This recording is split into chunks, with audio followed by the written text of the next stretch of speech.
Hey, this is Joel, and on today's episode of the Bad Crypto Podcast, something a little different. I'm actually out of town, and for the first time ever, we've got a substitute co-host that's going to be joining Travis Wright. I've asked my friend Michael O'Neill of the very popular and extremely wonderful Solopreneur Hour podcast to stand in. Michael has been getting into cryptocurrency just recently. In fact, I think he just made his first purchase.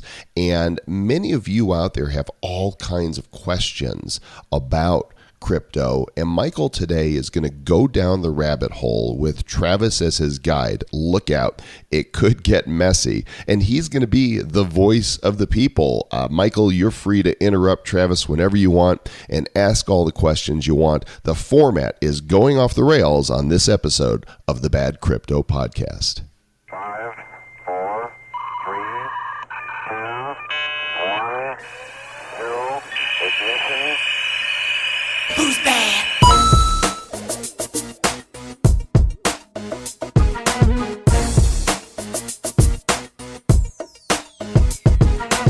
All right, ladies and gentlemen, we're mixing it up a little bit today. We are going down the rabbit hole. See, Joel Com, he is away. And while they are away, we will play. And we have with us today, as a guest host, we actually have a guest host. First time in the Bad Crypto history, we have a guest host, Mr. Michael O'Neill. How are you doing, Michael? Travis, I'm super psyched to be here. I'm ready to dive down the rabbit hole. Oh, this is so great. And so just so you guys know, Michael O'Neill, he has his own podcast, as you can tell. He's got a great radio voice. It is the Solopreneur Hour, right? That launched That's right. In August 2013. Yeah, we just did our 4-year anniversary last Wednesday, which was crazy. Congratulations. So I know. You got over 9 million downloads on that thing. It seems like a long time. Yeah, isn't that crazy? Think about. 4 years. You're getting about 2 million downloads a year on average, right? Ballparking. That's pretty solid Something stuff like there, that. brother.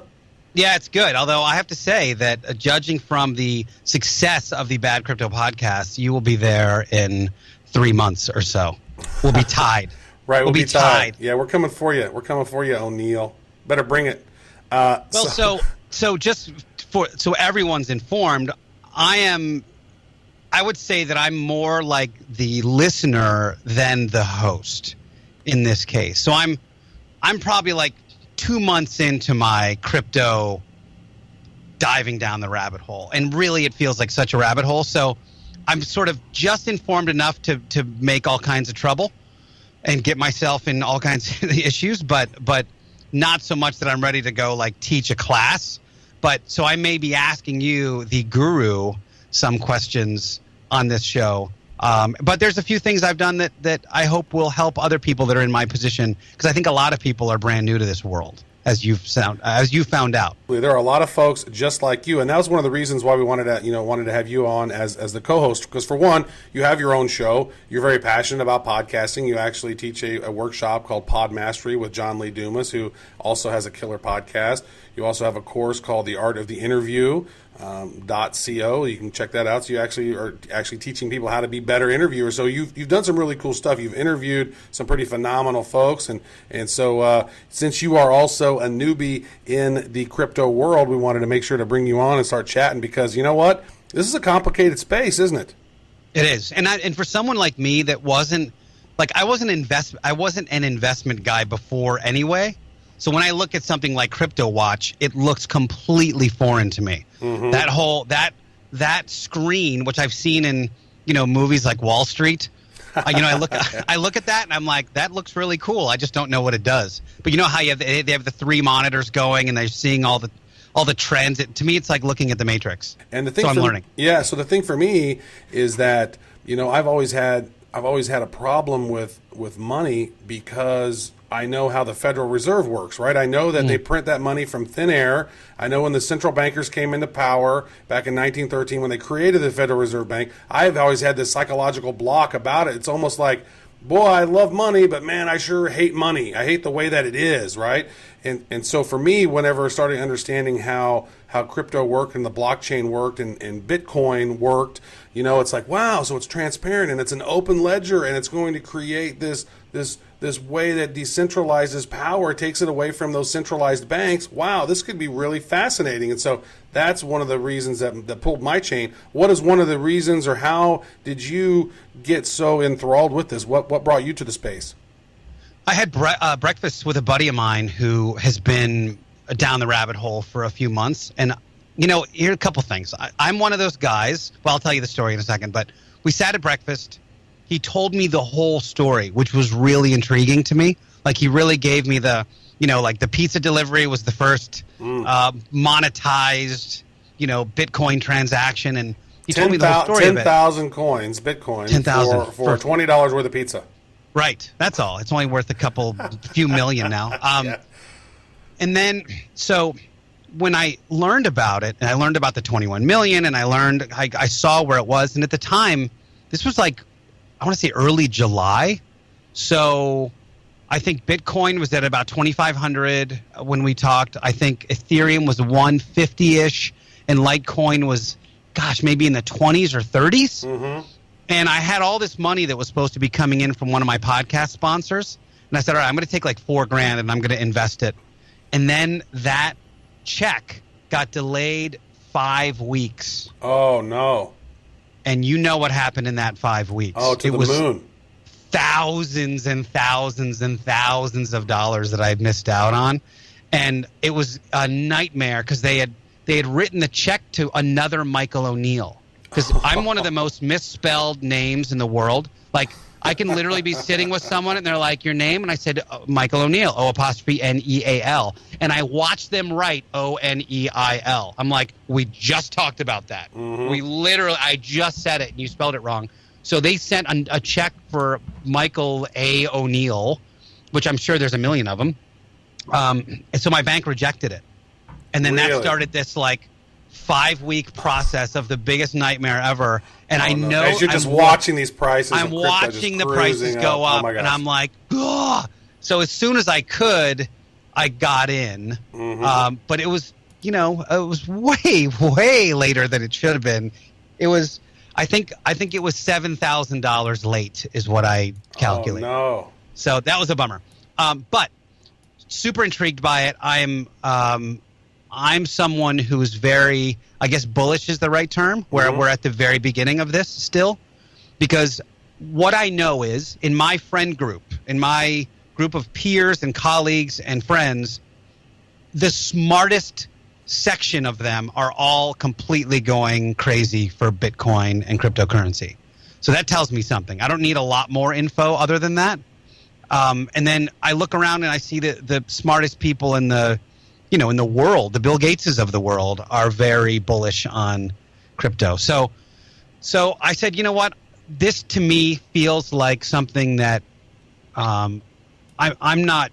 I wouldn't say I'm the best money manager in the world, but if I've got a few dollars that I'm going to put in the bank, I'm like, let me put it in Bitcoin and see what happens. So I don't mind if it all goes away tomorrow, because I'm not super attached to it.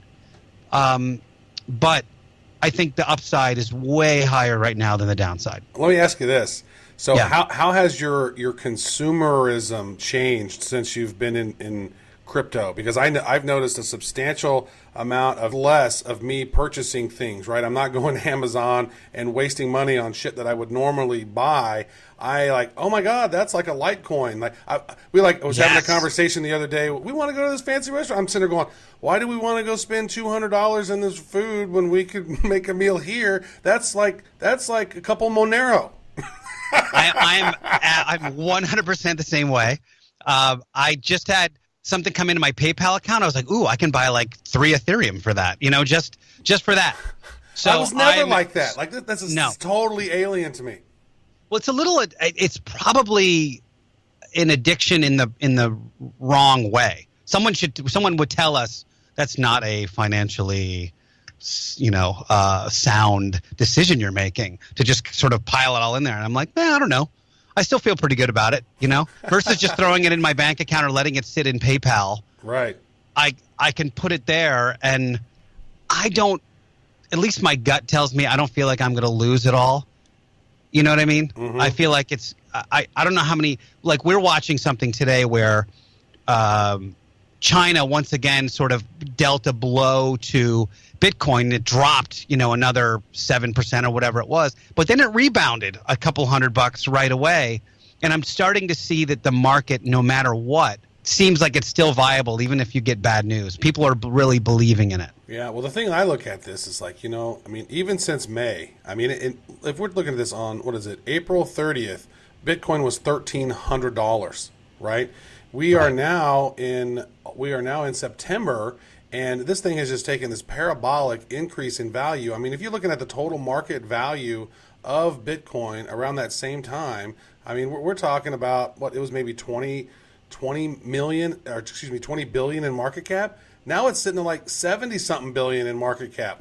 So even if it goes down a little bit, that's what it's done every other time. It sort of goes up and then it comes down a little bit, and then it goes up, and then it has these little plateaus, but then they always have little these spikes over time. And so let's talk about that. Let's talk about the market today, because right now the market cap is right at about $150 billion. You just sort of touched on that a little bit, where China, a lot of people are maybe freaking out in China, and they're taking their money out of crypto and becoming more liquid right now, it looks like, and that's fascinating.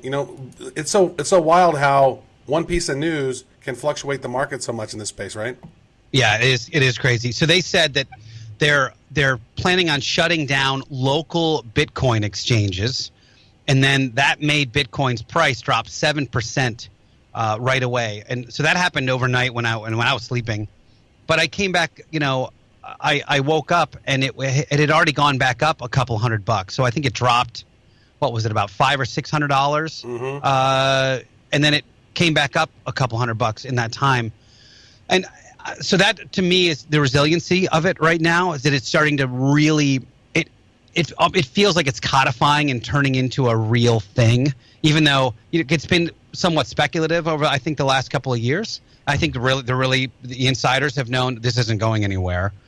But when you look at the news, you say, you know what, this is the local Bitcoin exchanges. They're not saying they're not going to use or embrace or pay attention to Bitcoin.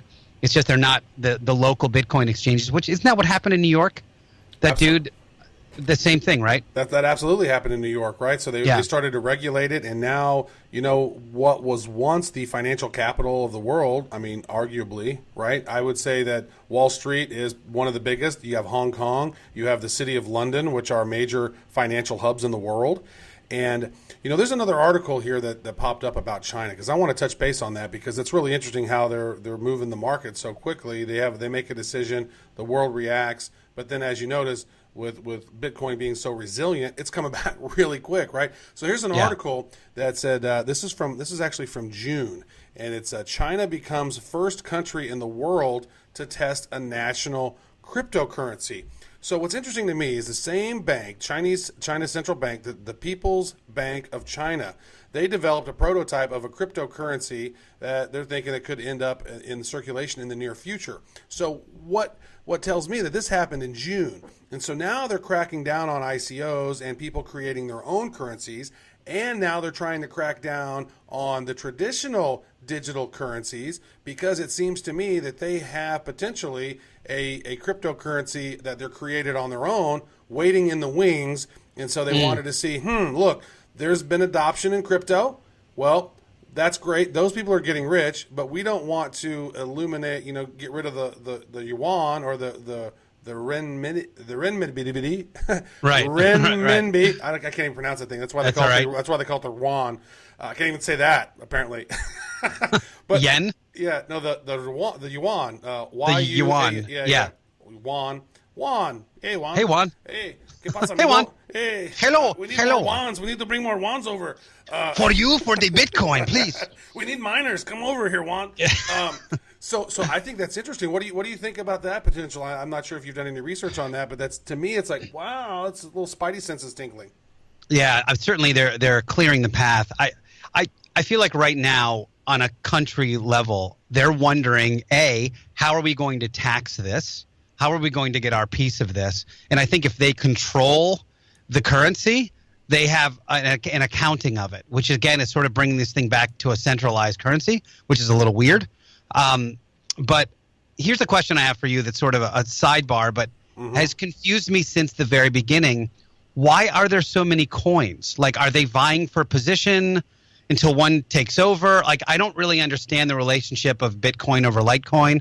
I've heard that like one's the gold and one's the silver, but why would you use each? And what was the? I don't get that. I don't get why there's 3 main coins and 400 altcoins, and I just don't understand what they're supposed to do. Right. Actually, there I believe 860 altcoins, and another 400, 500 token assets. Right.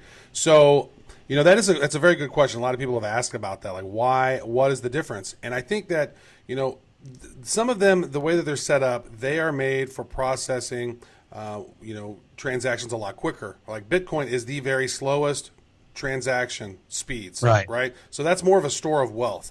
Whenever it was created, Bitcoin was created as a store of wealth to be similar as to be like digital gold. Right. And so whenever they set that up, and there's the 21 million of them, well, Litecoin is built on that same Bitcoin blockchain protocol. Right. Okay. And they just said, okay, well, we are going to be the silver. So there's about, traditionally with gold versus silver, for every ounce of gold, the price of silver traditionally, historically anyway, has been 1/13 the price of gold traditionally. Okay. Now, that's not the case now because there's so much manipulation with paper gold and paper silver. Like for every 1 physical ounce of gold, there's like 233 fake paper ounces of gold that's being sold, right? So if we were to eliminate that manipulation of the metal markets, I mean, gold could conceivably be 200 times more expensive.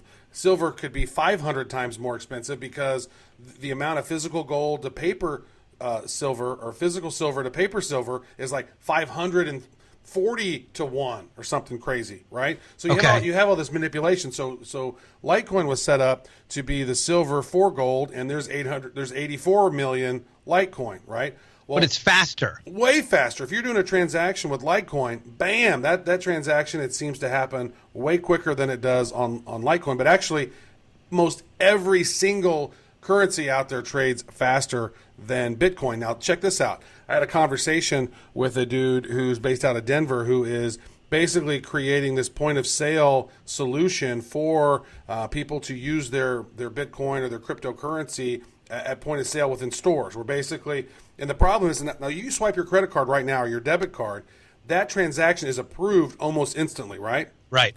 However, if you look at your bank, you see pending for about 2 days or so, right, before that transfer actually happens. Right. So there's companies, which means that somebody has to approve it and say, we're going to give you our money for that transaction, on the notion that it is going to be approved at some point in the next 48 hours. Right. Yeah. Right. And so, except doesn't Bitcoin take like 8 days? No, it doesn't. Okay. It actually, depending on, I mean, it can take up to, it depends on the transaction fees. So the higher the transaction fees, the sooner those miners are willing to get it into the block. Oh, I see. Right. So that's why if it's a small transaction fee, that thing could sit there for a while. Right. So it depends on how fast. Now it's that exact same thing. Like if I want to send money from, I live in Kansas City. Where do you live? I'm in San Diego. San Diego. So if you want to send money, it's mostly going to go from San Diego to New York to London to Switzerland to Hong Kong to the Philippines finally, right? And then each one takes their own little portion. So this right here cuts out those middlemen and makes it much faster transaction. Now your other question of why are there so many coins? Well, one, I think a lot of these coins will go away. They're not going to succeed over time. And if you actually if you sort those coins by, how many of them have $1 million worth of volume that are trading each day, right? A lot of them aren't, right? But if you look at it, I mean, there's going to be a couple hundred that are, right? And each one of those have different utilities and different use cases, and they're solving different problems. So they're built on different blockchains. Some of them have their own blockchain, right? Like Monero is its own, Ethereum is its own blockchain. I believe Waves is its own platform. BitShares is its own platform. So there's a few of their own blockchain platforms, and then other ones are built on top of those.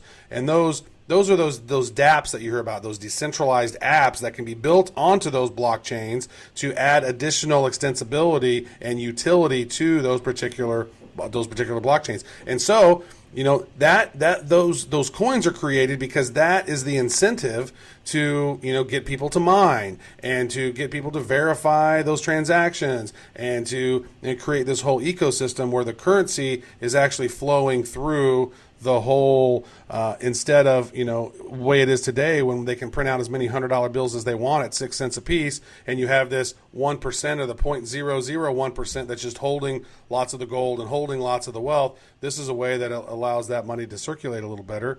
And in some accounts, they're saying, hey, cryptocurrency could be the source that helps bring wealth to most people, instead of this economy where, the rich get richer, the poor get poorer, and we all get hosed a little bit. Right. So a couple things on that. Number one, is there a particular website you like where you can, because you said you want to look at the currency and then look at the volume that's trading. Yes. Do you like one that you can sort that way? Is there one that I do? I like the CoinMarketCap. That's my favorite place, coinmarketcap.com. So we talk about that one almost every episode. And then cool. I actually have an Excel spreadsheet that I use from Google Sheets. And there's this little snippet of code that I put in the A1 column, and it pulls in all of the up-to-date stats for like the top 200 cryptocurrencies or whatever. Maybe it pulls all of them in. I don't recall. And then what I do is I copy that, put that over into another tab, and then I sort from there because CoinMarketCap doesn't allow you to sort. But then I want to get rid of anyone that doesn't have $1 million worth of day trading, or maybe $500,000, depending on what I'm trying to look for. And then I like to see how much did they move in the last day or the last 7 days. Like how much volatility is it having? Isn't it growing? And why is it growing? Like, has there been news about it? Right. And so then I'll go and I'll check out their website, and then if I'm interested, I'll read their white paper or join their Slack group or their Telegram group and start learning about them, do some research on their team, figure out what problem they're solving, how great is their team, and then I'll ask some questions, and then maybe I want to invest in them. Well, so I love that. That segues into something that a little strategy that I came up with. But I have one more question. So part of the long-term strategy is, if Bitcoin is the gold, does it make sense then to, once you've done what you're going to do, let's say you profit from a smaller Bitcoin and maybe a blockchain that's not quite as secure? Is that maybe part of whereas Bitcoin's is really super secure, which is why it takes a lot longer? And you can correct me on that if you want to. But let's say I profit from that. Does it make sense then to funnel at least some of that money into that sort of long-term storage that is Bitcoin? Well, strategically. Well, that's an interesting question. And again, we're not financial advisors. We're trying to figure this thing out with the rest of the audience. And I think with any, financial investment, it makes sense to sort of hedge your bets a little bit and be like, all right. These are sort of my long holds. These are ones that I'm going to play around with. A certain percentage I'm going to keep in Bitcoin and Ethereum and Litecoin, because these are the main ones. I would also include Monero in that, due to the fact that it is so the privacy elements of that, I think, are going to become a very key thing down the road. So you want to keep a little bit in the main ones that you think are the main ones. Which ones have the biggest long term? Which ones have the biggest short term possible gains? Right. Pay attention. I think when you get in and start doing research on the upcoming ones, where you participate in the ICOs and you actually use Ethereum to buy some of their coins before they make it to the exchanges. That's where you get the smallest prices. But that's also a big gambling game, because you don't know how well they're going to do. Because we don't have a crystal ball. However, it's like, oh man, this is a really great team. These guys are doing some really cool stuff, solving a really cool problem, and they're on it. Wow, the white paper looks great. They look legit. All right, I'll put a couple Ethereum in that, and then you get X amount of tokens. Then once those tokens make it into the exchange, Sometimes they go up pretty substantially, and those are how you get the big wins, I think. So probably you want to have, here's my long-term holds with the main cryptocurrencies. Here's a percentage of the ones that I like to watch on the exchanges, and then here are some upcoming ones, some ICOs that I maybe want to participate in. I love it. I guess Ethereum is that's what you like to use for your sort of working capital. Well, most of those ICOs, you have to use Ethereum to buy into those ICOs. So I actually look at Ethereum as an asset to buy into those other investments. So have some Ethereum sitting over here, be like, oh man, this one's badass. I want to invest some cash into this one. Use some Ethereum, get in that. You get those good prices, and then when we vet them, if they're really good, then those are ones that we may even want to have on the show, right? Because if we vetted them, we're going through a process where we're vetting these ICOs to the point where I'm like, man, if I'm willing to invest money in them, then I believe that the team is good, the technology is good, and they're solving a unique problem. Then that's one that we may want to even have on the show. That's really cool. Okay, that's good. That's helpful. Can I? I'd love to hear about your process. You have a unique good process that you've been doing. And I think that the listeners would love to hear how you're thinking about this.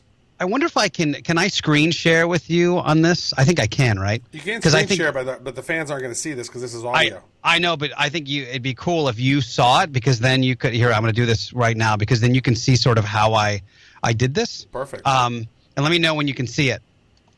I can see it. Okay, great. So what you're seeing right now is I have an app called Evernote on my computer. Love me some Evernote.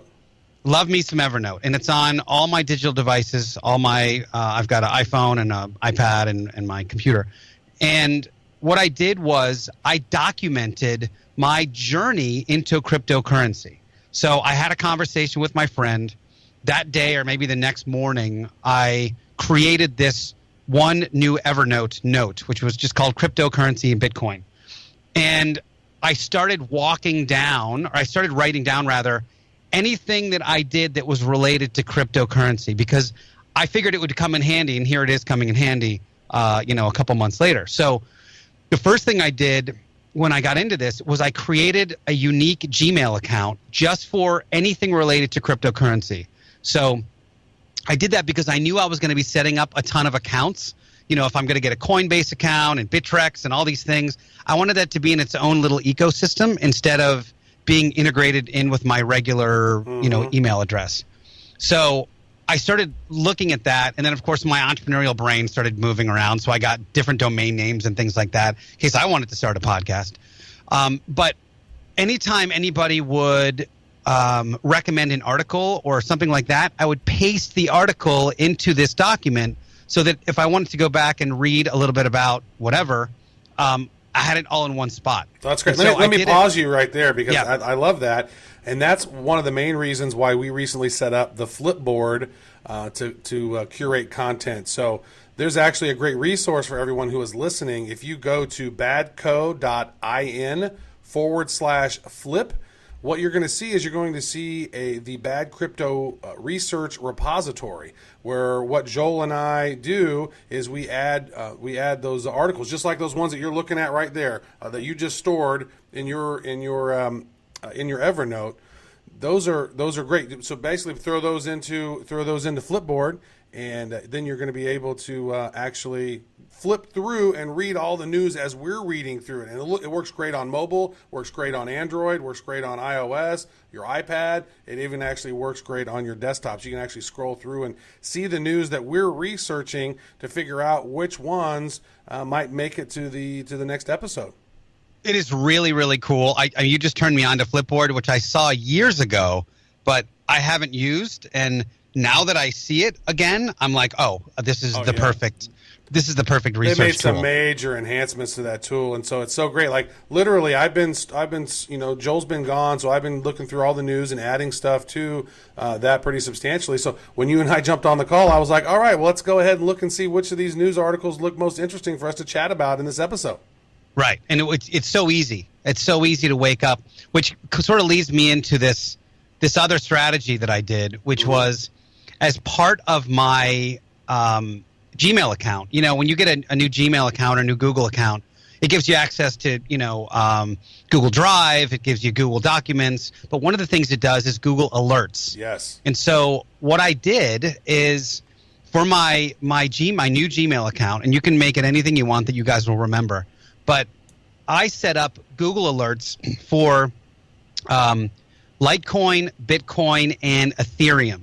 So anytime those things are mentioned out in the World Wide Web, I will be alerted to it. And I actually set it to as it happens. So you have an option where you can do it like once a day, and you can get a bunch of alerts for one particular thing. And it's typically a keyword. So those 3 keywords were the ones I used.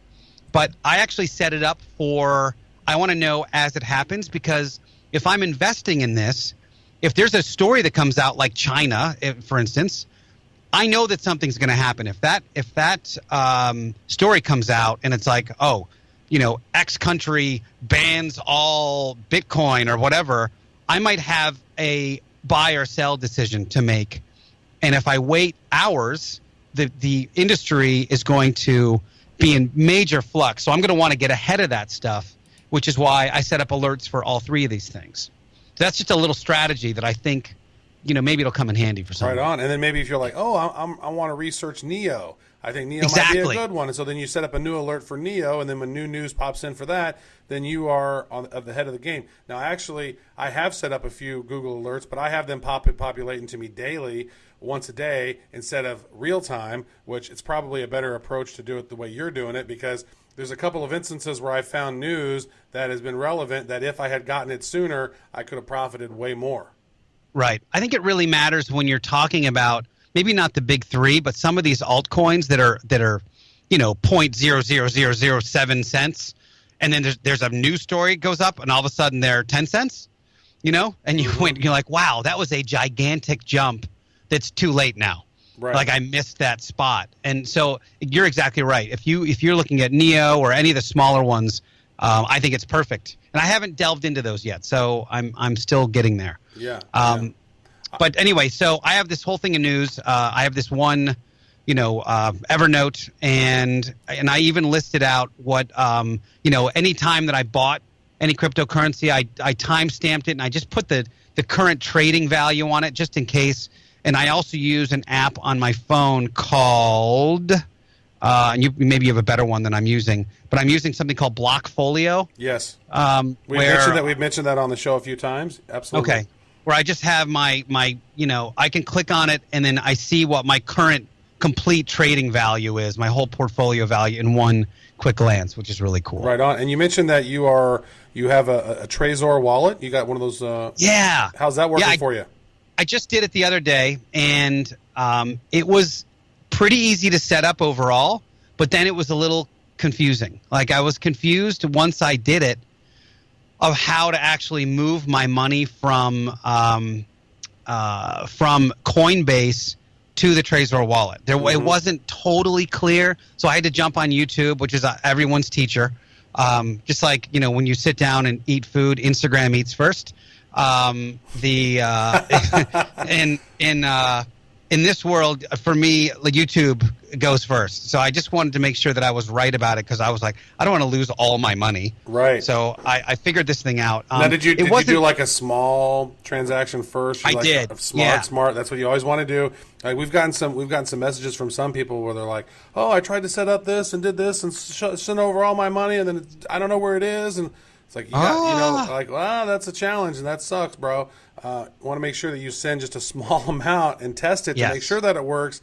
Once you ensure that it worked, you're like, all right. Especially like when you're first trying to make transactions. So, a lot of our listeners, they'll get on Coinbase, they'll get themselves some Bitcoin or some Litecoin or Ethereum. Now they're comfortable with that. And then they're like, okay, what's that next step, right? How do I get it over? How am I able to buy some of these altcoins, right? And you're like, oh, well, you're going to want to transfer some money over to Bittrex or Poloniex or Kraken. You're going to want to get on an exchange. So you want to transfer a little bit of that over. That way, then what you can do is, well, a lot of those are going to be you got to buy those coins with Bitcoin. So if you have Ethereum or Litecoin, a lot of times there's not an atomic swap between those where you're able just to buy those. Like you can't use Litecoin to buy NEO, right? You have to sell your Litecoin to Bitcoin and then buy the Neo with your Bitcoin, right? So there's a little bit of a sort of a comfort zone that you have to be comfortable with to do that. And now, then you get to the point where you're like, all right, boom, boom, sell, boom, this, bah, bah. But at first, you're very apprehensive. I mean, I've had some amazing conversations with people who are super smart, and they're like, oh my God, I know I need to buy some Bitcoin, but it's like, quite frankly, it's a little overwhelming.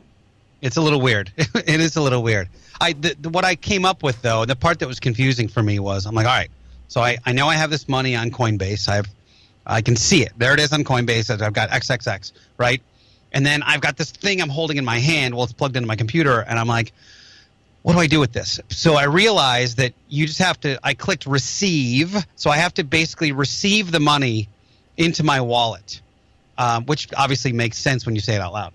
And it gave me a code, right? It gives you a big long string of numbers, but it also gives you at least on the send side, it gives you a barcode. It's a QR code. Mm-hmm. And I could literally just take my phone and scan the QR code and everything was ready to go. One thing that I was advised on, and I wouldn't have thought of otherwise, other than doing the 1 cent transfer, I think it was actually like $4.87 or whatever, was to double check the first 3 characters and the last 3 characters and make sure that they're the same on either end. Mm-hmm. Meaning, like, if you're in, let's say you scan your QR code, and this is the receive QR code, right? You scan it. Now Coinbase says, all right, I'm going to send whatever you're telling me over to this string of numbers, to this QR code. And you got to make sure that matches your Trezor or whatever. And just double check that the first 3 characters are correct on each side and the last 3 characters are correct. Because if they are, then you know the whole string is okay. So that's great advice right there. And a little nerve-wracking. Yeah. And, what is kind of funny to me was that, there's a lot of people who hate on QR codes and like, oh, QR codes suck. We'll never. And then cryptocurrency is the one thing that is making QR codes become more mainstream. Because who wants to type? I don't want to type it. Yeah, I'm not going to type that stuff out there. Those codes are crazy. There is definitely going to be, I made a vow that I'm never going to try to type one of those long strings. Mm-hmm. Because human error is almost I would probably have to check it 10 times before I had submit if I was really good. What I'll do is I'll highlight it and then I'll put it in a Facebook message to myself, and then I get it on that device that I need. I'll just copy it and then send it on over because that's a public key, so it's not a private key. You would never want to do that with a private key. Actually, one of the things that I do with my private keys, which I think is unique, I've not heard anybody else do it. It's something that I came up with on my own because I store all of my private keys on a document. Right? It's basically a text document. But I have a system in place, and for the sake of this example, I'll say this: is that what I'll do is I'll take the last character or the third character from the last one. I have a system, and then I'll take that code and then I'll swap it with another one, right? So maybe I'll swap the 13th one and the third one, and those will be swapped. And then actually, depending on which one it is, I might actually move that one up or down a couple. So maybe I'm swapping a 1 and a Z, but they're 3 and 13. I'm swapping those. And then what I do is it's a 1 and a Z or whatever. So I might move it up to a 3 and then move it down to a W or something, right? So there's a system that I have that I know that I'll never tell anyone because it's totally different than what I just gave you that example. But it's similar to that, which I think that would be almost impossible to crack. Yeah, how are you going to be able to figure out which one to crack? It's my own code that I've created, and those long encrypted numbers are so challenging. But I'm thinking, I sort of do the same thing when I do passwords. Is I'll have my main basic password, and then I have my own little spin that I do for the end of each password. So every password that I use is different, right? So I worked at Symantec. I was the global digital strategist for Symantec for a couple of years. Okay. And so I'm always thinking, you got to think like these criminals that are trying to steal your money.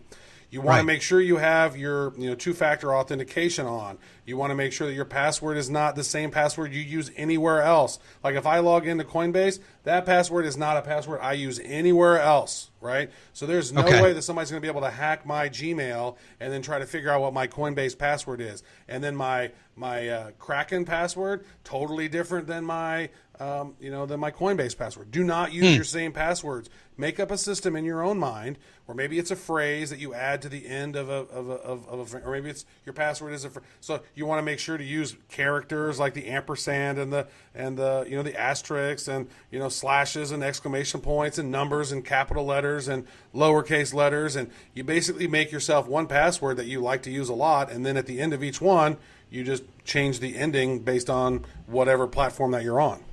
Right. Just don't forget it yourself. Just don't forget it yourself. And I have a system in place that I won't forget that. Now, one thing that's interesting to me that, is like, what happens when you pass away? Like, I'm being so encrypted with all of my digital currencies. If I died in a car wreck on the way home, how is my family going to be able to get access to all of that? So there's a challenge, I guess, for somebody to try to figure out. So that's a good question, actually. So with the Trezor wallet, you get a couple of kind of cardboard sheets, and that's what they call your recovery seed. And they are literally the most important parts of this storage, because you can lose the wallet if something happens and you lose this little piece of digital. It looks like a USB flash drive kind of. But man, if you lose these little pieces of paper that have your recovery seed, you're hosed. Like that is the end of your deal. So what do you do with them?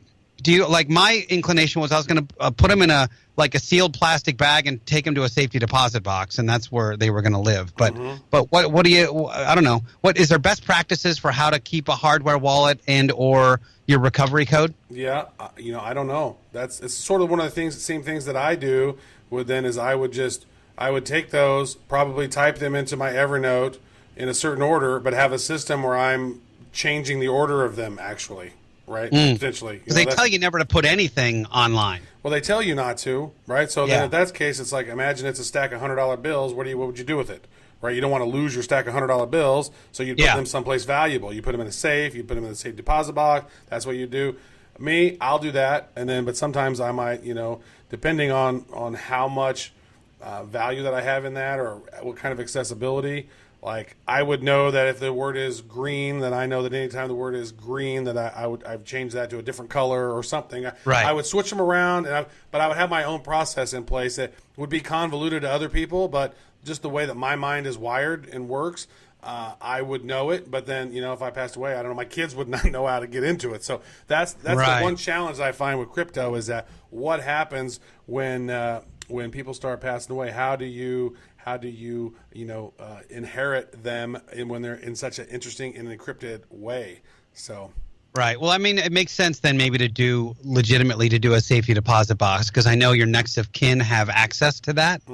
And obviously it would have to be, if you have a will or something, it would have to be in there somewhere. Otherwise, maybe what I'll do is I will encrypt the will with my passwords. That's right. Throughout the will, like every third word, the second letter in every third word or something. That's right. Good stuff. So we are coming up near the end of our time. So, jeez, man, time flies. How long are your podcasts typically? Mine are an hour. So the show is the Solopreneur Hour. Although I just banged out a 145er the other day. We did our internet marketing fantasy draft. So if the top internet marketers at certain positions of, like who's the best copywriter, who's the best video person, who's the best. Nice. So we did our dream fantasy draft on that, and that took 145. That's good. So what round did I get drafted in? You were undrafted. You were undrafted. Free agent. Undrafted free agent. Very good. By the way, congratulations to your home Kansas City Chiefs for one of the biggest upsets in football history last night. And I know you're paying a lot of attention, but they went into Gillette Stadium and at the Patriots, and they whooped on the Patriots. I tell you, I was at the playoff game in 2015, and that was the worst sports experience of my life. Leaving that stadium as a loser, wearing my hometown jersey. Yes, it was like, I can imagine it was like walking through Dante's Inferno. 7 layers of hell. And actually the loss to the Steelers last year in the playoffs, that wasn't nearly as bad because, so I'm surrounded by all these Patriots fans. They are ecstatic that they won. They are rude. There's a reason they call them massholes. There really That's right. is. That's right. I was in the almost stadium. got 7 fights, and I got 2 episodes where beer got thrown on me, and I just had my head down. I was just walking. People were just right. It was just crazy. Yeah, I was in the stadium for the Steelers' loss. I was in Gillette Stadium for the AFC Championship loss last year, and that was no bueno. No bueno. So, Le'Veon Bell anyway. is pretty solid, though. So, good stuff. Do you have any other words of wisdom for any of the fine folks out there that are listening, and where can people connect with you on the intertubes? So this is a super exciting time, I think, that we're in right now, and to me it feels like one of the .com or real estate booms, but way more accessible to everybody. So if you are should I get into this? Should I not get into this? It's not a big deal to jump in and grab. I know you guys. I have my own URL for Coinbase. I know you guys do as well. Mm-hmm. Spend $100, and I'll tell you, I did that when I first found out about it. I put $100 into Litecoin just because I was like, I want to play. I want to be part of this. That $100 is worth like $190 today. It was so cool. And it was a month ago or 6 weeks ago that this happened. So really, really cool, really exciting. So I think the best thing we can do is just research the heck out of it, know why it exists. There's that great documentary on Netflix that I think we both talked about. You've seen that one, right? Banking on Bitcoin? Yeah. Yeah. And so I know you guys have talked about it. So definitely watch that and learn about it. And I just think it's super exciting. And the second question, I'm at Solo Hour, SOLOHOUR, on all of these socials. Excellent. Michael O'Neill, it's been a pleasure chatting and going down the rabbit hole with you, good sir. Thank you for joining us. It's been so much fun, man. I can't wait to come back and hopefully give a follow-up and when I'm a little less green there on you this. go. Maybe I have a little more green. Oh, snap. Oh, maybe so. What's great about this is every once in a while, Joel and I, we travel all over. And so it's good to have a substitute co-host to be able to join in and pick up the flag and roll with it. So we really appreciate you taking your time and connecting with us here today on the Bad Crypto Podcast. It's been a pleasure. Thanks, buddy. All right. Everyone out there, you know the deal. Stay bad. Who's bad?